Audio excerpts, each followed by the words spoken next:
بسم الله الرحمن الرحيم قل يا أيها الكافرون لا أعبد ما تعبدون ولا أنتم عابدون ما أعبد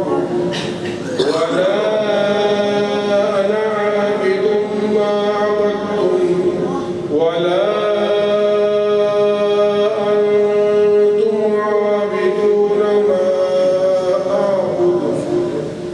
لكم دينكم ولي دين صدق الله العظيم.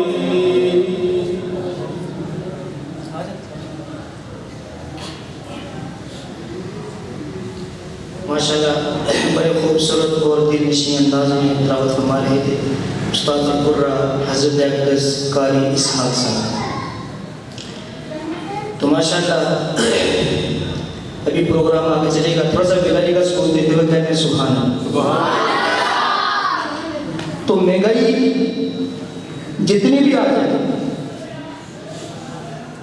جو اللہ تھوڑا دے رہا ہے وہ زیادہ بھی دے سکتا ہے.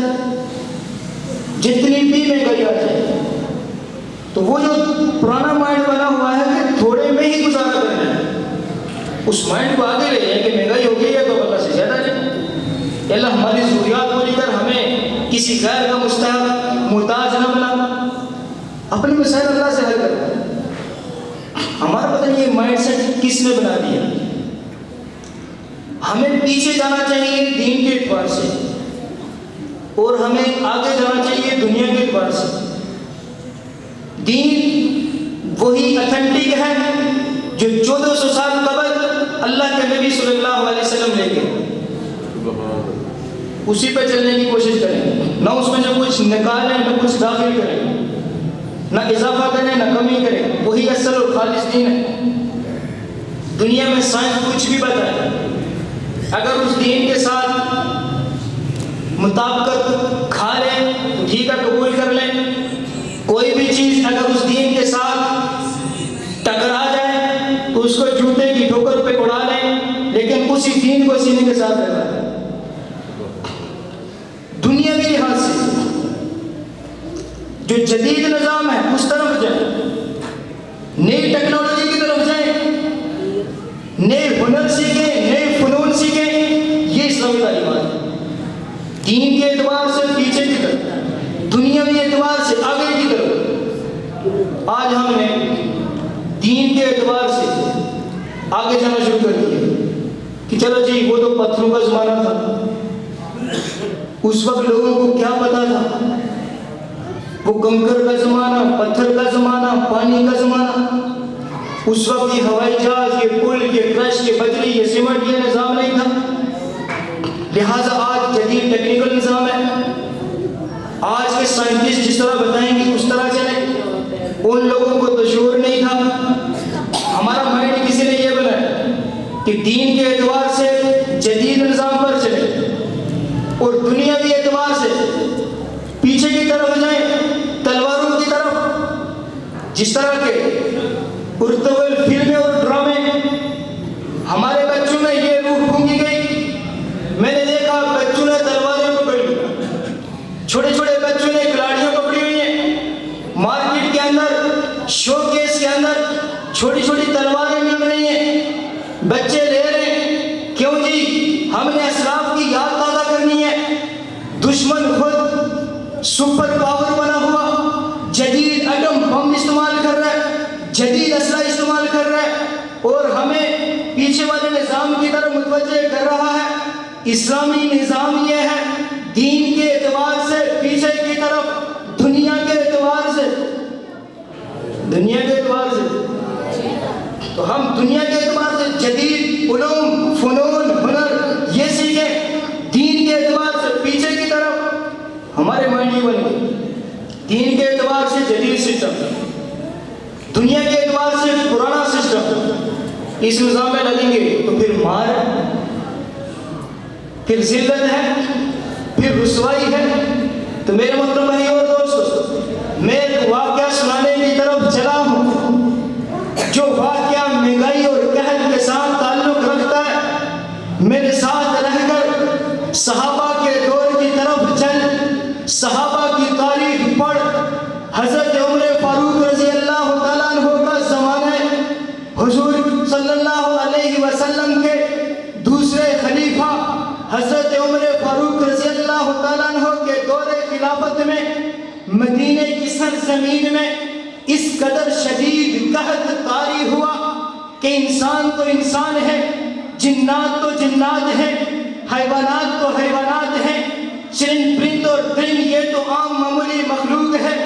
انسانوں کو کھانے کے لیے کچھ نہ ملا، کچھ پینے کے لیے نہ ملا، جانوروں کو نہ ملا۔ بھوکے اور پیاسے رہنے کی وجہ سے انسانوں کا خون بھی ختم ہونے لگا، جانوروں کا خون بھی ختم ہونے لگا۔ اگر کوئی صحابی کسی جانور کو ذبح کرتا، قحط کا عالم یہ تھا، خون کا ایک قطرہ بھی نہیں نکل رہا تھا۔ عمر فاروق نے اس قحط کی شدت کو محسوس کرتے ہوئے مصر کے حکمران حضرت عمر بن عاص کو خط لکھا۔ مصر کے اندر فراوانی تھی، ان سے درخواست کی کہ ہماری امداد کی جائے، ہماری ہیلپ کی جائے۔ وہاں مصر کے عامل نے، عمر بن عاص نے خط کے اندر جواب لکھا، ہاں ہم ہیلپ کریں گے، امداد کریں گے۔ امداد اس قدر ہوگی کہ پہلا اونٹ مدینے میں اتر رہا ہوگا اور آخری اونٹ مصر سے نکل رہا ہوگا۔ سبحان اللہ۔ ایک تو دنیا کو دکھا دیا کہ اسلامی رشتہ ایسا ہے، مسلمان جہاں بھی ہو، مشرق میں ہو، مغرب میں ہو، شمال میں ہو یا جنوب میں ہو، المسلم اخو المسلم، مسلمان مسلمان کا بھائی ہے۔ وہ مشرق میں رہے پھر بھی بھائی ہے، مغرب میں رہے پھر بھی بھائی ہے، شمال میں رہے پھر بھی بھائی ہے، جنوب میں رہے جہاں بھی بھائی ہے۔ جہاں بھی مسلمان کو ہیلپ کی ضرورت پڑے تو مسلمان بھائی کا فرض ہے کہ اس کی ہیلپ کرے۔ مکے میں رہے پھر بھی بھائی، مدینے میں رہے پھر بھی بھائی، مصر میں رہے پھر بھی، جہاں بھی ہے بھائی۔ سارے رشتے ختم ہو سکتے ہیں لیکن یہ اخوت اور بھائی چارے والا رشتہ کبھی ختم۔ عنوان کے اندر بھی یہی نظریہ سمجھانا مقصود ہے کہ حضور کے صحابہ، بعض صحابہ وہ ہیں جن کا تعلق حضور کے گھرانے کے ساتھ ہے، بعض صحابہ وہ ہیں جن کا تعلق حضور کے گھرانے کے ساتھ ہے۔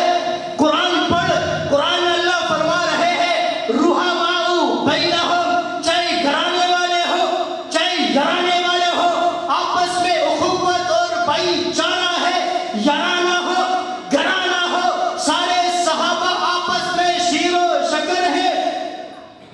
ان کا بھائی چارہ دیکھ، ایک صحابی مدینے میں، دوسرے صحابی مصر میں قحط طاری ہوا، کہا امداد چاہیے۔ فوری طور پر جواب ملے گی، کتنی؟ پہلا اونٹ مدینے میں ہوگا اور آخری اونٹ،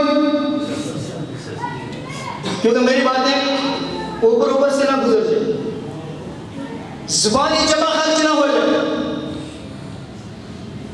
میں ہوائی فائرنگ نہیں کرنا چاہتا، میں کچھ سمجھانا چاہتا ہوں اور ان بچوں کی رگوں کے اندر، ریشے کے اندر یہ بات اتارنا چاہتا ہوں۔ یہ آج سے یہ سبق سیکھتے چلے جائیں، بڑے ہو کر بھی صحابہ کی تعلیمات سے سبق حاصل کریں، دنیا کے جس میدان میں جائیں گے فتح ان کی ہوگی۔ حضور کے صحابہ حضور کی تعلیمات کو سینے سے لگا کر دنیا کے جس میدان میں چلے گئے، اس میدان کی فتح حضور کے صحابہ کی۔ چلو جی، خط آ گیا، پہلا اونٹ مدینے میں ہوگا، آخری اونٹ پھر بیچ بھی دیا، پھر بیچ بھی دیا۔ تھوڑی سی توجہ کی ضرورت ہے، اگر بعد میں مجھے موقع ملا اور یاد رہی. تمہیں حضور کی تعلیمات میں سے ایک اہم نکتہ جو حضور کے صحابہ نے سیکھا, جو حضور کے صحابہ وراثت میں اپنی نسلوں میں منتقل کرتے تھے, ہر مسئلے کا 1 منٹ کے اندر لاکھوں کروڑوں والے مسائل حل. اگر آپ کی توجہ رہی تو آخر میں وہ نکتہ بھی دے کے جاؤں گا کہ حضور کے صحابہ اپنی نسلوں کو کیا سکھایا کرتے تھے, ان کی تربیت کیسے کیا کرتے تھے کہ وہ 1 منٹ کے اندر مشکل سے مشکل مسائل کو اللہ سے حل کروا لیا کرتے تھے. ایک صحابی کے بیٹے نے 1 لمحے کے اندر اس دور کا 50 کروڑ کا مسئلہ 1 منٹ میں اللہ سے حل کروا دیا. سبحان اللہ. حضور کے صحابہ کی تاریخ پڑھ, ہر مسئلے کا حل ملے. ادھر سے یہ قافلہ مدینے میں پہنچا دیا. جب مدینے میں مصر کی امداد پہنچی, منادی ہوئی کہ چلو جہاد اعلان کر دو کہ جتنے بھی مدینے کے رہنے والے لوگ ہیں ان کے لیے عمر فاروق نے دسترخوان لگا دیا. ان کے دسترخوان پر ان کی مہمان نوازی ہو. لوگ ہر طرف سے آنے لگے, دسترخوان لگ گیا, سارے لوگ دسترخوان پہ بیٹھ گئے. ہر طرف منادی ہو رہی ہے, گھوڑوں پر شاہ سوار بیٹھ کر اعلان کر رہے ہیں چلو مدینے چلو مدینے, عمر فاروق کی مہمان نوازی قبول کریں. ہر طرف لوگ گھوم رہے, دوڑ رہے. ایک صحابی جنگل میں رہتے تھے, ان کے پاس سے بھی لوگ گزرے. پوچھا کہاں جا رہے ہو؟ کہا عمر فاروق کی مہمان نوازی ہے, تم بھی چلو. یہ صحابی کئی دنوں سے بھوکے اور پیاسے, اٹھ کے چلنے لگے تو گر گئے. ہمت ہی نہیں, سکت ہی نہیں کہ چل سکتے. پھر اٹھ کے چلنا شروع کیا, پھر گر گئے. ایک بکری رکھی ہوئی تھی, سوچا کہ چلو بکری کو ذبح کر لیتا ہوں, اسی کا تھوڑا سا گوشت کھا کر اتنی سکت پیدا ہو جائے کہ میں مدینے میں پہنچ. بکری کو ذبح کیا, خون کا ایک قطرہ بھی نہیں نکلا. پریشان ہوئے, رونے لگے, اللہ اس قدر شدید مصیبت, اللہ ہمیں معاف کر دے کہ جانور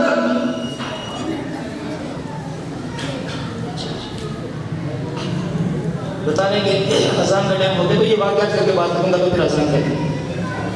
ابھی کر لیں گے بعد میں, پورا کر لیں گے ختم. اچھا چل ٹھیک ہے آسان سے ٹھیک ہے. ابھی 2 منٹ سمجھ آ رہی ہے جی؟ بلند آواز سے کہنے سبحان اللہ جن کو سمجھ آ رہی ہے. ایک قطرہ بھی نہیں نکلا, رونے لگے, بے ہوش ہو گئے. خواب میں اللہ کے نبی صلی اللہ علیہ وسلم کی زیارت ہے. بلند آواز سے کہنے سبحان اللہ. اللہ کرے آج ہم سب کو بھی آقا کی زیارت ہو جائے. بلند آواز سے کہنے سبحان اللہ. بلند آواز سے آمین کہنے. اللہ کرے ہم سب کو زیارت نصیب ہو جائے. اللہ کے نبی نے زیارت میں ارشاد فرمایا, اے میرے صحابی فوراً اٹھ, مدینے پہنچ, جا کے عمر فاروق کو میرا سلام کہنا اور جا کے عمر کو میرا پیغام سنانا. اے عمر, میں تجھے بڑا عقلمند سمجھتا تھا, دانشمند سمجھتا تھا, یہ تو نے کیا کر دیا. صحابی رسول نے جب حضور کا پیغام سنا فوراً اٹھے اور دوڑنے لگ گئے, گرتے پڑتے مدینے میں پہنچ گئے. جب مدینے میں پہنچے لوگوں نے روکنے کی کوشش کی کہ رکو, کہاں جا رہے ہو. عرض کرنے لگے آج مجھے نہ روکنا, میں حضور کا قاصد بن کے آیا ہوں. سب لوگوں نے راستہ چھوڑ دیا. عمر فاروق کی خدمت میں حاضر ہوئے, آ کے عرض کیا اللہ کے رسول نے سلام بھیجا ہے اور یہ حکم دیا ہے کہ عمر میں تجھے بڑا عقلمند سمجھتا تھا, یہ جو تم نے کام کیا ہے یہ اچھا نہیں کیا. عمر فاروق نے سارے صاحب شورا کو جمع کیا, کہا میں نے تمہیں بتایا ہوا ہے, جو مسٹیک ہو جائے بتا دیا کرو. کیا مسٹیک ہوئی؟ سب نے کہا کچھ نہیں ہوئی. کہا نہیں ہوئی, اگر نہ ہوتی تو اللہ کے نبی کبھی تنبیہ نہ فرماتے. جب سوچ بچار ہونے لگی تو ایک صحابی نے کہا امیر المؤمنین مسٹیک یہ ہوئی ہے، اگر قحط مدینے میں آیا تھا تو یہ قحط اللہ کی طرف سے آیا تھا، ہمیں یہ کرنا چاہیے تھا جس رب نے بارشوں کو روکا تھا اسی کی طرف رجوع کرنا چاہیے تھا، ہمیں مصر کی طرف خط نہیں لکھنا چاہیے تھا۔ اس صحابی کی آواز سن کر سارے صحابہ رونے لگے، سب نے کہا یہی خطا ہوئی ہے، سب نے وہیں بیٹھے بیٹھے اللہ کی بارگاہ میں توبہ کی، اللہ سے دعا مانگی، اللہ کے سامنے جستجو کرنے لگے، مولا تیری طرف سے قحط نازل ہوا، بارشوں کو تو نے روکا ہے، اے اللہ رحمتوں کی بارش برسا، کتابوں میں لکھا ہے صحابہ کے ہاتھ نیچے نہیں آئے تھے، ہر طرف سے بادل آنے لگے، دائیں طرف سے بادل، بائیں طرف سے بادل، آگے سے بادل، پیچھے سے بادل، اور بادلوں سے آوازیں آ رہی تھی، بادل بادلوں کو پکار پکار کے کہہ رہے تھے چلا مدینے چلا مدینے۔ امیر المؤمنین عمر فاروق نے بلا لیا۔ مہنگائی کا حل ہے کہ نہیں ہے؟ اس لیے سب نیت کر لیں کہ انشاءاللہ اپنے مسائل کو اللہ سے حل کروا کے اٹھنا ہے انشاءاللہ۔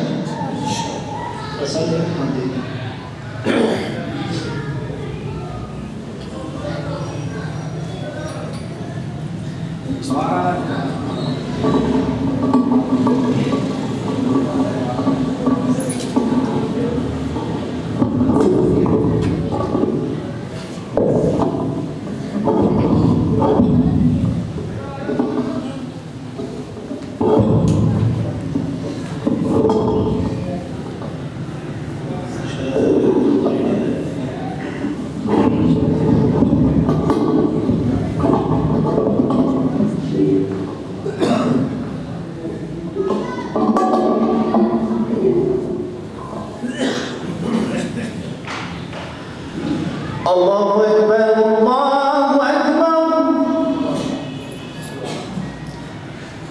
اللہ اکبر اللہ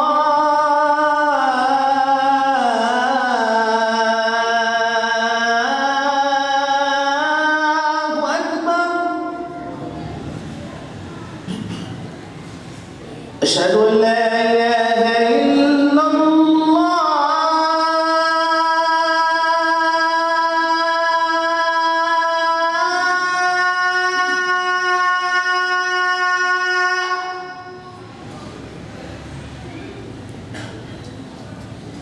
أشهد أن لا إله إلا الله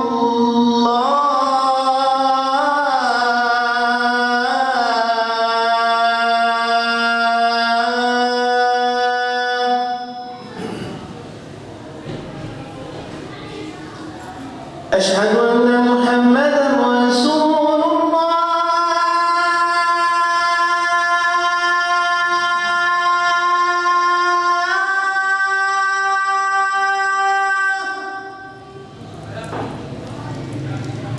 أشهد أن محمدا رسول الله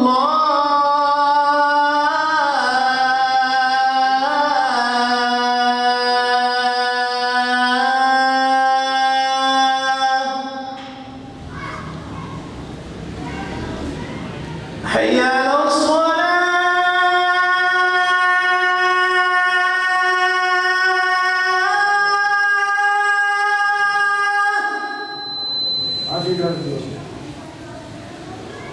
حي على الصلاة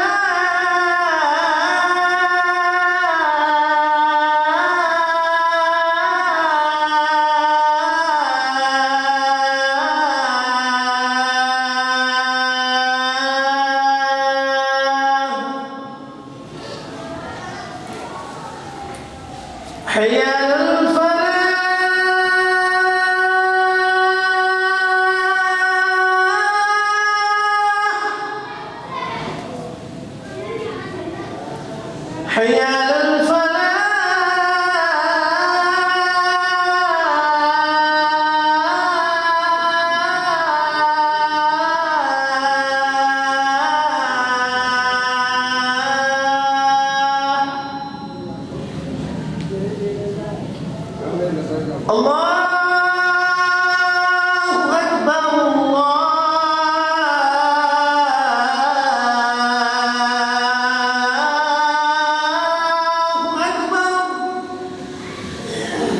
لا